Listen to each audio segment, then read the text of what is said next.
Hello guys, welcome to this video. आज हम जानेंगे सुप्रीम कोर्ट ऑफ इंडिया के बारे में। In India the supreme court of India was inaugurated on 28 जनवरी 1950 को सुप्रीम कोर्ट का इनागुरेशन हुआ था। इससे पहले इंडिया में फेडरल कोर्ट्स थे, उनका एस्टेब्लिशमेंट कैसे हुआ था? According to the government of India act 1935। Supreme court आता है हमारे कॉन्स्टिट्यूशन के पार्ट 5 में और इसके आर्टिकल्स रहते हैं फ्रॉम 124 टू 147। अभी सुप्रीम कोर्ट में एक चीफ जस्टिस रहते हैं और उनके साथ 33 अदर मेंबर्स रहते हैं, तो टोटल 34 मेंबर्स रहते हैं सुप्रीम कोर्ट में। But originally there are only 8 members. एक चीफ जस्टिस रहते थे, उनके साथ 7 अदर जजेस रहते थे। ठीक है, अब जानते हैं अपॉइंटमेंट ऑफ जजेस कैसे रहता है। अपॉइंटमेंट सुप्रीम कोर्ट में जजेस का अपॉइंटमेंट अभी कैसे होता है? कोलेजियम सिस्टम के द्वारा। ये पहले से ही चला आ रहा है फ्रॉम 1993, बट इन 2014 जब सरकार चेंज हुई, उन्होंने इसको खारिज कर दिया था दैट कोलेजियम सिस्टम अब नहीं रहेगा। अपॉइंटमेंट होगा नेशनल जुडिशियल अपॉइंटमेंट कमीशन के द्वारा होगा अभी जजेस का appointment. But honourable supreme court ने अक्टूबर 16, 2015 को इसको क्वाश कर दिया कि अभी नेशनल जुडिशियल अपॉइंटमेंट कमीशन नहीं रहेगा। इसको उन्होंने क्या बोला, क्या डिक्लेयर किया सुप्रीम कोर्ट ने? Supreme court declared that the 99th amendment act to replace the collegium system is unconstitutional. उन्होंने बोला ये जो नेशनल जुडिशियल अपॉइंटमेंट कमीशन बना है ये अनकॉन्स्टिट्यूशनल है। जो जैसे से पहले चला आ रहा है कोलेजियम सिस्टम वो वही ऐसे ही रहेगा। तो अभी अपॉइंटमेंट कोलेजियम सिस्टम के हिसाब से ही हो रहा है। अब देखेंगे हम कोलेजियम सिस्टम में कैसे आता है अपॉइंटमेंट जजेस। द सीनियर मोस्ट जज of the supreme court is appointed as the chief justice of India. जो सीनियर मोस्ट जो जज होते हैं वो सुप्रीम कोर्ट के चीफ जस्टिस बनते हैं। Seniority on the basis of oath. कब उन्होंने ओथ लिया था? Not on the basis of age. ठीक है, और जो अदर जजेस होते हैं उनका अपॉइंटमेंट कैसे होता है? वो CJI पहले वो प्रेसिडेंट को कंसल्ट करते हैं, दोनों मिलकर डिसाइड करते हैं अदर जजेस कौन कौन रहेंगे। तो ये था प्रोसेस। सीनियर मोस्ट जज होते हैं चीफ जस्टिस ऑफ इंडिया और अदर जजेस रहते हैं चीफ जस्टिस और प्रेसिडेंट दोनों मिलकर डिसाइड करते हैं अदर जजेस कौन कौन रहेंगे सुप्रीम कोर्ट में। इन 1993 एक लैंडमार्क जजमेंट आया। ये जजमेंट किसके अगेंस्ट आया? Supreme court advocates on record association versus union of India का एक केस आया था। उसमें एक जजमेंट आया दैट चीफ जस्टिस का ओपिनियन सबसे ऊपर रहेगा फॉर द अपॉइंटमेंट ऑफ जजेस ऑफ सुप्रीम कोर्ट। ये चीफ जस्टिस का वो सुप्रीम रहेंगे, वही डिसाइड करेंगे सुप्रीम कोर्ट में कौन जजेस रहेंगे और हाई कोर्ट में भी कौन जजेस रहेंगे और उनका ट्रांसफ़र के कहाँ होगा ये भी चीफ जस्टिस ही डिसाइड करेंगे। और चीफ जस्टिस के पास जो कोलेजियम रहते हैं उनके वो कोलेजियम में 4 मेंबर्स रहते हैं। सीनियर मोस्ट 4 जो मेंबर्स रहते हैं वो जनरली सुप्रीम कोर्ट के 4 सीनियर मोस्ट जजेस रहते हैं वो उनको कंसल्ट करते हैं चीफ जस्टिस, फिर डिसाइड करते हैं कि कौन कौन जजेस रहेंगे, कौन कौन जजेस का ट्रांसफ़र कहाँ पे होगा। तो ये रहते हैं उनका कोलेजियम जिसमें 4 सीनियर मोस्ट जजेस रहते हैं सुप्रीम कोर्ट में। तो फिर हम देखते हैं क्वालिफिकेशन क्या रहता है जजेस का। क्वालिफिकेशन ऑफ जजेस क्या रहेगा? अकॉर्डिंग वो he must be citizen of India होने चाहिए और वो हाई कोर्ट में 5 साल जज रहे होंगे। या फिर क्वालिफिकेशन ऑफ जजेस के बारे में जानते हैं। He must be citizen of India और ये हाई कोर्ट में 5 साल जज रहे होंगे और वो हाई कोर्ट में 10 साल एज एडवोकेट प्रैक्टिस किया होगा उन्होंने। और अकॉर्डिंग टू प्रेसिडेंट, वो प्रेसिडेंट मानते होंगे वो बहुत ही डिस्टिंग्विश्ड जूरिस्ट मतलब जिनको लॉ के बहुत नॉलेज होगा। अगर वो प्रेसिडेंट मानेंगे तो वो भी जज बन सकते हैं। But the constitution has not prescribed a minimum age for the appointment as a जज। कॉन्स्टिट्यूशन में ये अभी नहीं है, मेंशन नहीं किया है दैट एक जज बनने के लिए सुप्रीम कोर्ट है क्या क्या मिनिमम एज होना चाहिए। बट मैक्सिमम एज लिमिट है 65, उसके बाद उनको रिटायर्ड होना पड़ेगा। अब हम जानेंगे ओथ, टेन्योर एंड सैलरी के बारे में। सुप्रीम कोर्ट में जितने जजेस होते हैं और CJI होते हैं उन सबको ओथ कौन दिलाता है? प्रेसिडेंट दिलाते हैं। ठीक है, उनका जैसे एज फिक्स नहीं होता है, उनका टेन्योर भी फिक्स नहीं रहता है। और 65 एज तक काम करते हैं, 65 के बाद वो रिटायर्ड होते हैं। रेजिग्नेशन किसे देते हैं? रेजिग्नेशन देते हैं प्रेसिडेंट को। और आफ्टर रिटायरमेंट ए जज of supreme court can not plead और act before any authority, means after retirement वो लॉ प्रैक्टिस नहीं कर सकते हैं किसी भी कोर्ट में। जैसे प्रेसिडेंट उनको अपॉइंटमेंट भी देते हैं, तो प्रेसिडेंट उनको रिमूव भी कर सकते हैं, ये थ्रू इम्पीचमेंट लाकर करना पड़ता है, ठीक है। और ये था उनका ओथ, टेन्योर एंड सैलरी के बारे में। अब जानते हैं salary. The salary allowance and privileges, leave and pension of the जजेस of the supreme court determined through parliament. Parliament decide करता है उनको कितने अलाउंस मिलेगा और उनको कितने क्या क्या फैसिलिटी मिलेगा, ये सब पार्लियामेंट डिसाइड करता है। और उनको सैलरी कहाँ जाती है, वो जाता है कंसोलिडेटेड फंड ऑफ इंडिया से, तो उनकी सैलरी जाती है।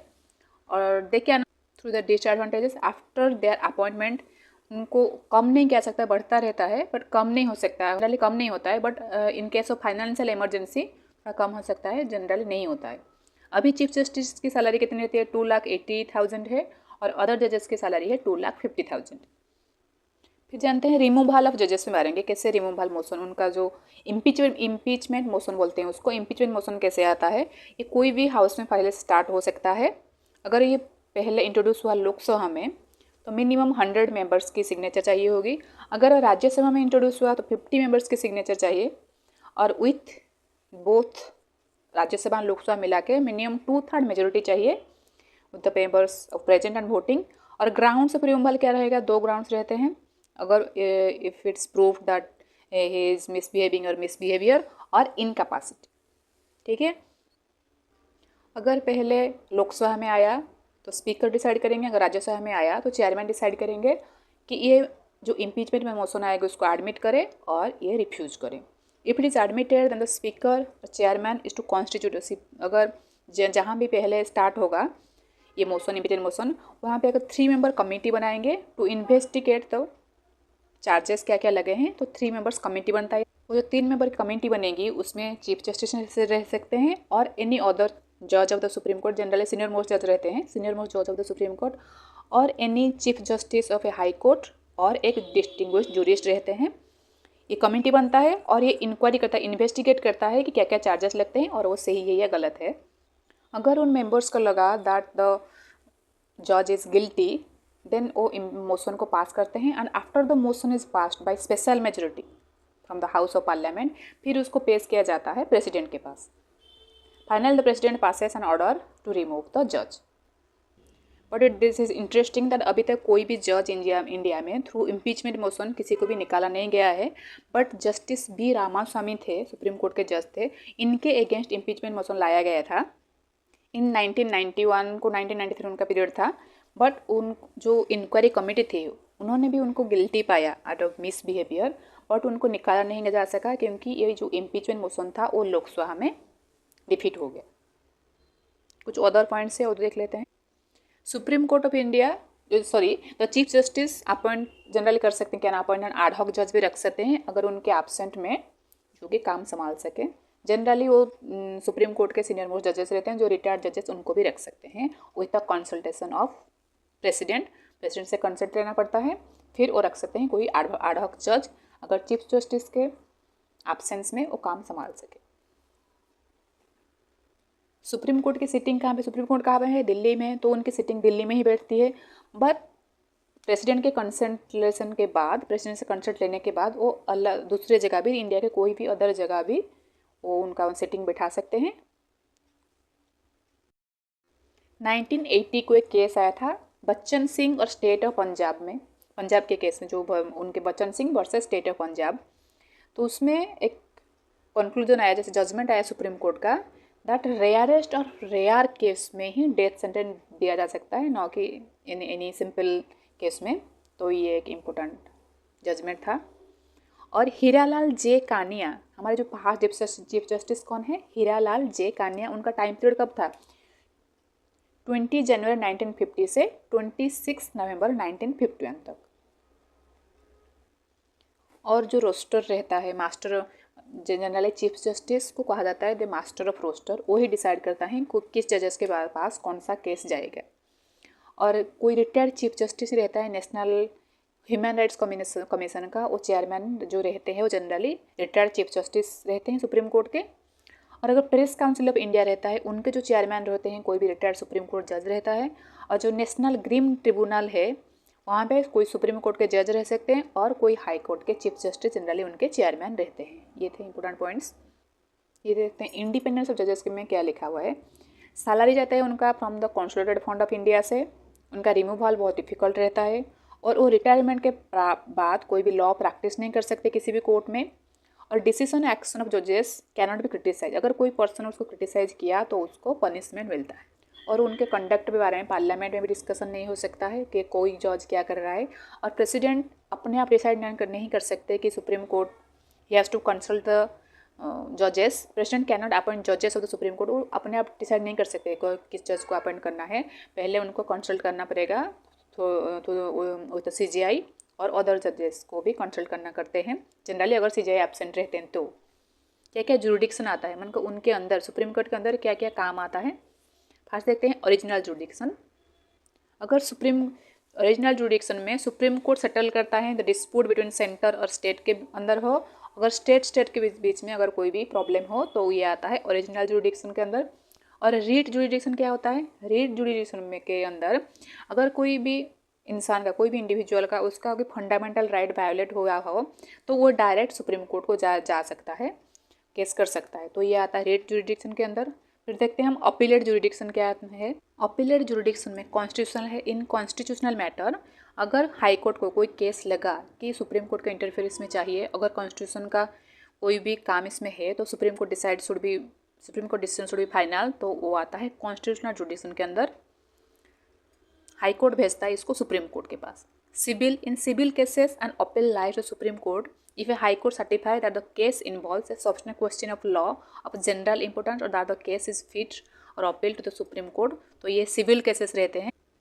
ठीक है, कॉन्स्टिट्यूशनल केसेस में अगर कोई कॉन्स्टिट्यूशन का बहुत बड़ा लॉ उसमें जाना चाहिए, कॉन्स्टिट्यूशन को इसके अंदर आना चाहिए इसमें, तो वो हाई कोर्ट भेजता है सुप्रीम कोर्ट के पास। और सिविल केसेस में भी अगर उनको लगता है सुप्रीम कोर्ट का इंटरफेयर चाहिए तो हाई कोर्ट भेजता है ये सुप्रीम कोर्ट के पास।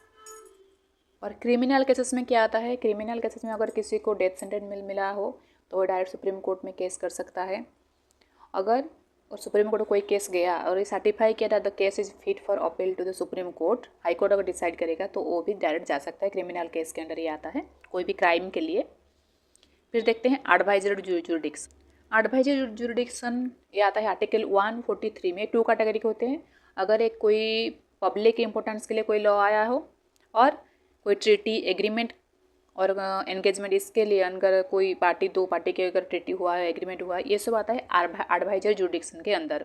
तो इसमें in the first case of advisory jurisdiction जो कि पब्लिक इंपॉर्टेंस में आता है, तो सुप्रीम कोर्ट में टेंडर और में refuse to tender its opinion to the president, वो सुप्रीम कोर्ट दे सकता है और मना भी कर सकता है। But in the second case the supreme court जो एग्रीमेंट वाला है उसमें उस supreme court it not tender its opinion to president, वो सुप्रीम कोर्ट अपना ओपिनियन देता है प्रेसिडेंट को, बट ये बाउंडिंग नहीं रहता प्रेसिडेंट के लिए, ये एडवाइजर रहता है। President is only advisory. The opinion expressed by the supreme court is only advisory.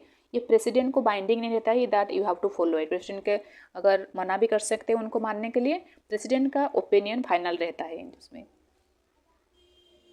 तो फिर देखते हैं हम रिवाइजरी जुरिडिक्शन। रिवाइजरी जुरिडिक्शन आता है आर्टिकल 137 में। इसमें क्या कहा गया है? जो भी सुप्रीम कोर्ट पहले डिसीजन लिया होगा, अगर उसमें कुछ गलती रह गया हो और किसी न्यू जजमेंट के लिए उसका वो रिव्यू करना चाहिए, उसको अगर लगा सुप्रीम कोर्ट को तो उसको रिव्यू कर सकता है। तो यह आता है रिवाइजरी जुरिडिक्शन के अंदर। वो कोर्ट ऑफ रिकॉर्ड रहता है। नेक्स्ट रहते हैं कोर्ट ऑफ रिकॉर्ड। जो जजमेंट रहते हैं सुप्रीम कोर्ट के, ये सब ऑन रिकॉर्ड रहता है। तो ये इसको कहा जाता है कोर्ट ऑफ रिकॉर्ड। ये किसी भी टाइम वो जज इसको ला सकते हैं फॉर रिव्यू। कोई नेक्स्ट केस आया, उसमें पहले केस में उसको क्या जजमेंट दिया गया था तो उसको देख सकते हैं। Power of judicial review. Judicial review is the power of the supreme Court to examine the constitutionality of the legislative enactment and executive order of both the central and state government. Centre और state government में क्या काम चल रहा है, वो उसका जो लेजिस्लेटिव एनैक्टमेंट और एग्जीक्यूटिव जो एक्शन लेते हैं वो कॉन्स्टिट्यूशनली ठीक है या नहीं है। अगर उसको लगा on the examination if they found to be violate the constitution, अगर उनको लगा वो कॉन्स्टिट्यूशन का वायोलेशन कर रहे हैं तो they can be declared as illegal and invalid by the supreme Court, but they can not be enforced by the government. Means जो भी उन्होंने डिसीजन लिया होगा उसके नेक्स्ट ऑनवर्ड्स उसको वो फिर अप्लाई नहीं कर सकते। वो इलीगल, अगर सुप्रीम कोर्ट ने एक बार इसको इलीगल प्रूव कर दिया that according to the constitution ये इलीगल काम चल रहा है, तो उसके बाद वो गवर्नमेंट वो काम नहीं कर सकता। और नेक्स्ट है तो सुप्रीम कोर्ट डिसाइड, जो डिस्प्यूट रहता है, अगर कोई प्रेसिडेंट और वाइस प्रेसिडेंट कोई भी इलेक्शन रहता है तो प्रेसिडेंट डिसाइड करता है कि वो डिस्प्यूट्स को रिजॉल्व करता है supreme court. Supreme court recommends the removal, supreme court recommend करता है अगर कोई चेयरमैन और मेंबर ऑफ यूपीएससी को निकालना होता है तो इसमें भी सुप्रीम कोर्ट रिकमेंड करता है प्रेसिडेंट को कि किसको निकालना चाहिए, किसको रखना चाहिए। अभी हम जानेंगे पीआईएल क्या होता है। ये होता है public interest litigation. Any member of the public can now initiate A proceeding on behalf of the aggrieved person in either the high court और द सुप्रीम कोर्ट और इन एनी अदर कोर्ट। क्या है, अगर कोई भी person poor हो और ये अनेबल हो, अगर वो नहीं जा सकता अपने आप वो कोर्ट में, अगर केस नहीं कर सकता, तो उनके बिहाफ में कोई भी पर्सन जाके हाई कोर्ट में या वो सुप्रीम कोर्ट में केस कर सकता है। और अगर उनके साथ कोई टॉर्चर हो रहा हो तो वो डायरेक्ट जा सकता है। तो ये आता है पब्लिक इंटरेस्ट लिटिगेशन, अपने खुद के लिए नहीं, किसी अदर पर्सन के लिए जो भी पुअर हो और अनेबल हो to move direct to the court. और ये किसके अंडर आता है, ये आता है आर्टिकल 21 के अंदर। और ये ओरिजिनेट हुआ था कहाँ में, यूएस में आप पहले ओरिजिनेट हुआ था। और ये है फर्स्ट कब हुआ था इंडिया में, 1981 में, एट द टाइम ऑफ उस time justice P N. Bhagwati and justice V R. Krishnan Iyer थे, जब थे वो सुप्रीम कोर्ट के जजेस थे, उनके टाइम में ये आया था फर्स्ट पीआईएल। तो फर्स्ट पीआईएल इंडिया में स्टार्ट हुआ था 1981 को।